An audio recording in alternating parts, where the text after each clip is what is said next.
আসসালামু আলাইকুম। কেমন আছেন সবাই? আশা করি ভালো আছেন। আমিও ভালো আছি। আপনাদের দোয়ায়, আল্লাহর রহমতে।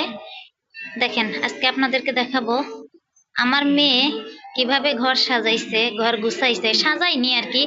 ঘরটা সুন্দর করে পরিপাটি করে গুছাইছে।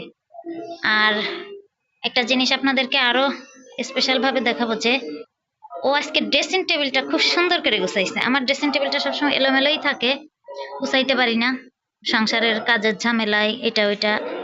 হ্যাঁ, তাই আমার মেয়ে আজকে অনেক সুন্দর করে গুছাইছে। দেখেন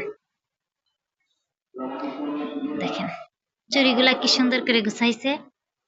হ্যাঁ, এই যে সব কিছু স্টেপ স্টেপ করে তাকে তাকে তাকে তাকে সবকিছু গুছাইছে। দেখেন অনেক সুন্দর করে গুছাইছে। ছোট মানুষ যতটুকু করছে, আলহামদুলিল্লাহ, মাশাল্লাহ, আমার কাছে অনেক ভালো লাগছে। দেখেন ওর কি বুদ্ধি, দেখেন ও উপরে কোনো অ্যাঙ্গেল নাই, এর জন্য ও উপরে কাগজ দিয়া মুড়ায়া কিভাবে জানিও এই ইয়াগুলি বানায় নিছে, লাঠি বানায় মাথার কাটা রাখছে, মাথার খোপা রাখছে।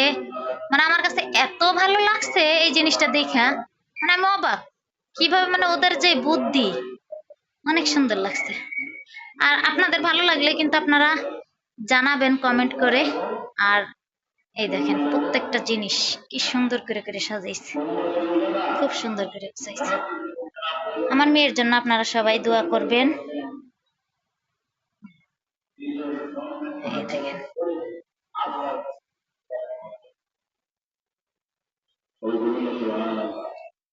গাইস, আমাদের ভিডিও ভালো লাগলে লাইক কমেন্ট শেয়ার করে দিবেন, সাবস্ক্রাইব করে দিবেন ভিডিওটা। আপনাদের একটু সাপোর্ট চাই, আপনাদের সাপোর্ট না হলে আমি কিভাবে সামনে আগাবো। আর আপনাদের সাপোর্ট পেলে আমি সুন্দর সুন্দর ভিডিও আরো বানাবো ইনশাল্লাহ। দোয়া করবেন সবাই আমার জন্য, আমি যেন আপনাদেরকে সুন্দর সুন্দর ভিডিও উপহার দিতে পারি। আল্লাহ হাফেজ।